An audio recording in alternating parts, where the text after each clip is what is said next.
A crisis everywhere. We have seen some young folks die as a result of fentanyl. Her son died a year ago today of a fentanyl overdose. One pill kills.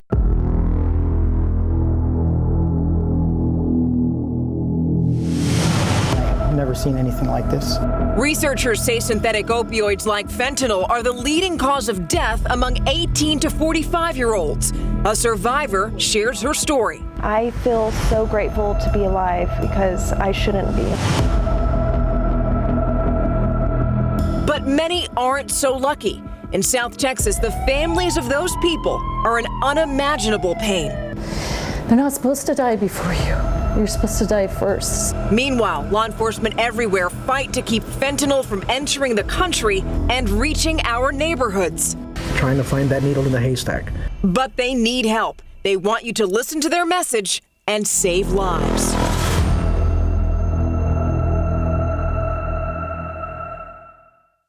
Good evening, and thank you so much for joining us. I'm Stefania Jimenez. We hear about fentanyl all the time, how it comes into our country, what laws leaders are passing to fight the drug, but we can't forget the human cost of fentanyl. In 2021, the Centers for Disease Control found that the synthetic opioid was involved in about 22 deaths for every 100,000 people in the U.S. It's linked to the most deadly overdoses. The Drug Enforcement Administration says that it's in most illegal drugs. And often, it's the people who don't know they're taking fentanyl who die from it. Sometimes they're kids who think they're getting a prescription pill from their friends, or they're experimenting, which, by the way, kids do.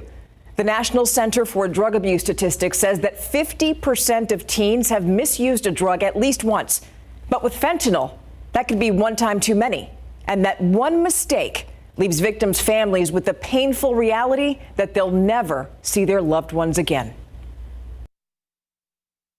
Happy birthday to you. Say, blow your candles. Thank you. Blow them out. Blow them out.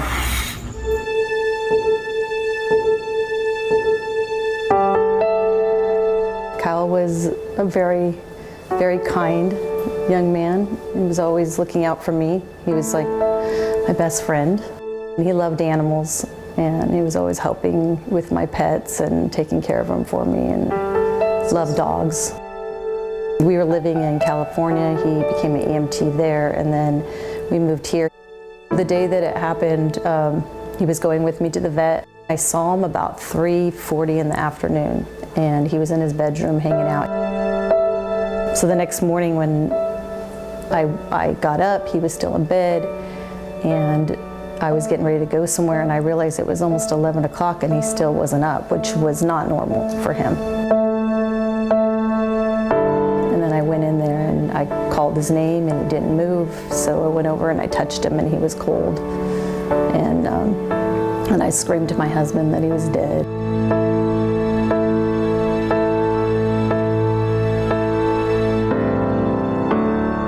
He wasn't this horrible person that people want to make somebody out to be, because for whatever reason, he was self-medicating with drugs. It is the worst pain that any person can go through, and I don't want anybody to go through it.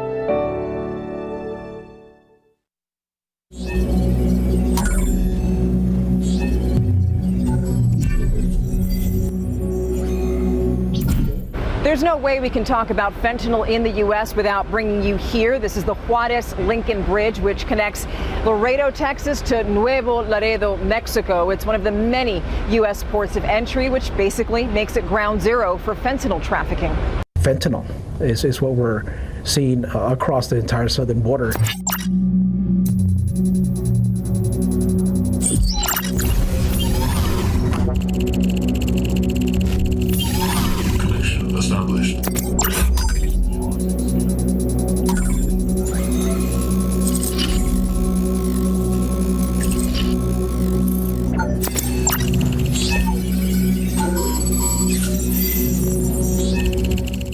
If you look at it like a football game, of course, the first line of defense would be, the ports of entry. That's your defensive line, if you will. Then you have the Border Patrol, which are going to be your linebackers. They have that opportunity at the checkpoints to catch, anything that either initiates in the U.S. or unfortunately gets past the ports of entry. I think the Border Patrol, it serves like the last chance of defense. Technology helps us, with some inspections, but again, the cartels or the transnational criminal organizations are keeping up to date with the stuff that we try to use to interdict those. A lot of times, we identify what we try to identify beforehand. If we know it's fentanyl, then we'll move in there. So this will give us a real-time reading of any substance that we have in the field. Given officer safety, we can use a laser, right, to shoot through the substance as opposed to actually getting hands-on, opening the package. These transnational criminal organizations, they're out to make money, and they're going to try everything possible to get these drugs, in particular fentanyl, into the hands of our young, kids, adults in the U.S. Just the fact that Laredo lies geographically right in the middle of the Pan American Highway, it has access to all the major highways in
I immediately passed out. There was no thoughts. Like as soon as it entered my bloodstream, it knocked me out immediately.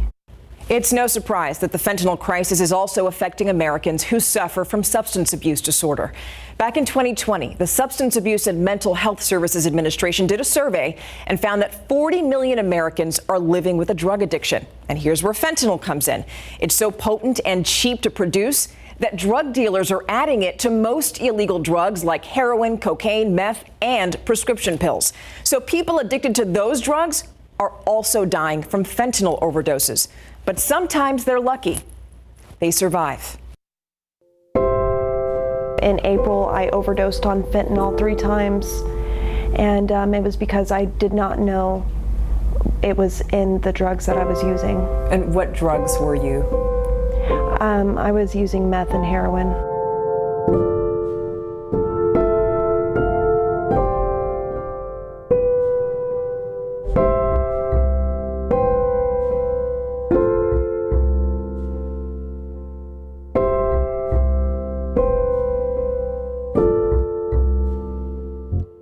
It feels really good to say that I am alive, and it feels like freedom.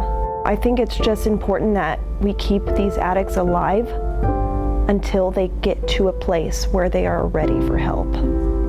So just like it's so important that we keep them alive, because every person is special.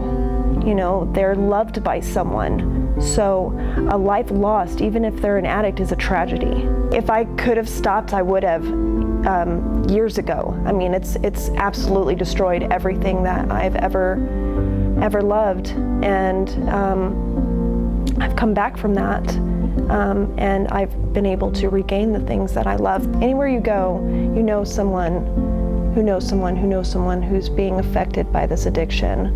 So yes, it's everyone's problem. We're very happy to tell you that Anna's doing well. She's working towards getting her bachelor's degree in social work. She wants to use her education and her own experience to help people with substance abuse disorder. Up next, you're going to see how the DEA and the state of Texas are fighting fentanyl.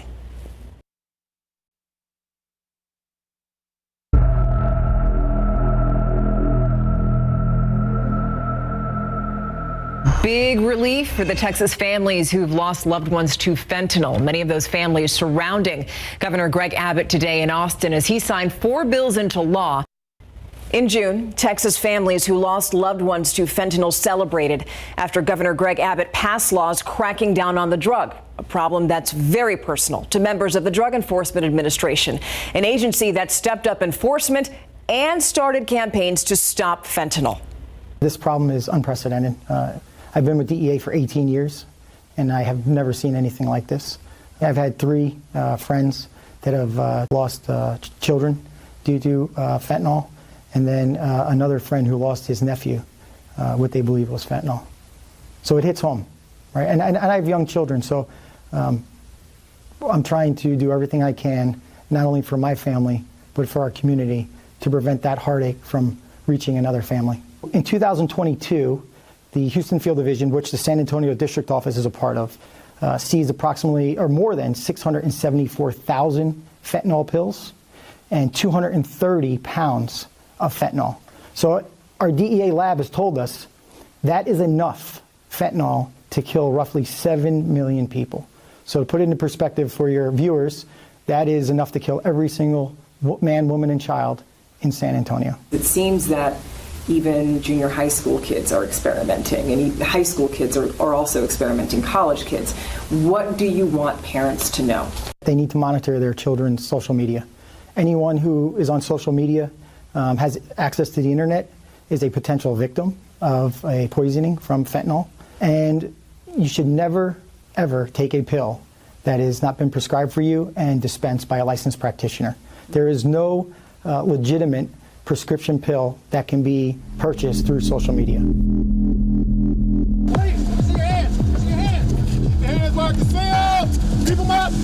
The people that are selling fentanyl, we're coming for you.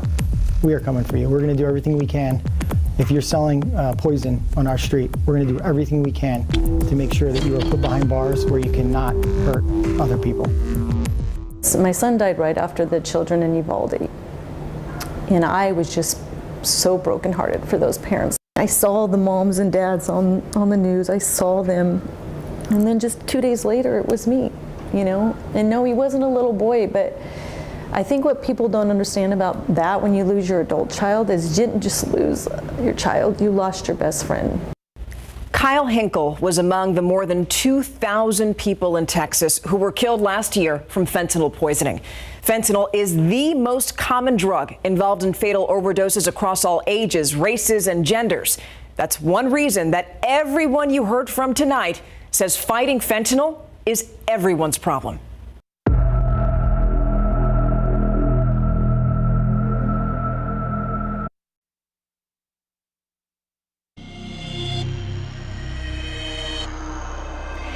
We're back here now with Stefania Jimenez. You shared some powerful stories, especially from that woman who survived 3 overdoses with fentanyl.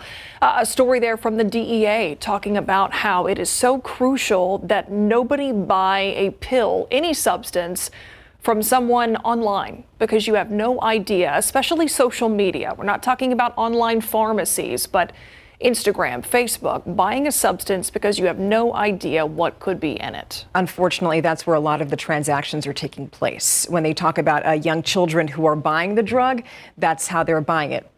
On TikTok, Snapchat, apps like that. And that's why the DEA supervisor there said that we should monitor our children's social media use and know who they're talking to, because we need to know what they're talking about. Yeah, and it's so important for parents to talk to their kids. So we had a poll online. Actually, I want to give you the results of that. It's been going since this morning, a KSAT12 poll. Have you talked to your child, your kids, about fentanyl? And right now you can see 66% of you say you have. 34% of you, though, say you haven't. I hope that 34% thinks about it after this whole thing and decides that it's a conversation worth having. Yeah, hopefully they watch our piece. And also, Myra, you did a wonderful piece on KSAT Explains about fentanyl, about what it is, because we need to start there, right? Just to get a nice base understanding of what is in the drug and why it's so dangerous. But yes, it's understandable that parents have a difficult time talking to their children sometimes about this, because this is unlike anything that we've ever seen before. But this is why we're continuing an event tonight. We're going to have a live town hall at 7 o'clock tonight, because we want to help you have that conversation with your children. We're going to have a psychiatrist on with us, because it's not just having the conversation, it's also you need to educate yourself about how you proceed. Right. You need to understand before you can help your kids understand. Yes. Or a loved one. Yes. All right, Stefania, thank you. We're continuing right after this.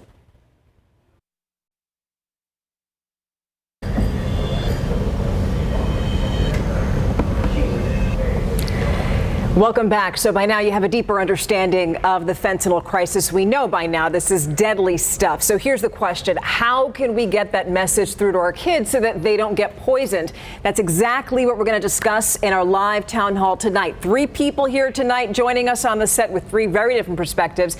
Here we have child psychiatrist Dr. Giancarlo Ferruzzi. He's with UT Health San Antonio. We have Jerry Scrocky. She is the Safety and Security Director for HCISD, and Alyssa Jones, a high school senior and member of the Student Advisory Board at HCISD. Now I'm going to start with Dr. Ferruzzi. If you could just share your reaction to the piece that we just had. Yeah, it's shocking, and it's imperative that we get the message across to the 34% of the parents who said that they still haven't had. We'll see you at 7.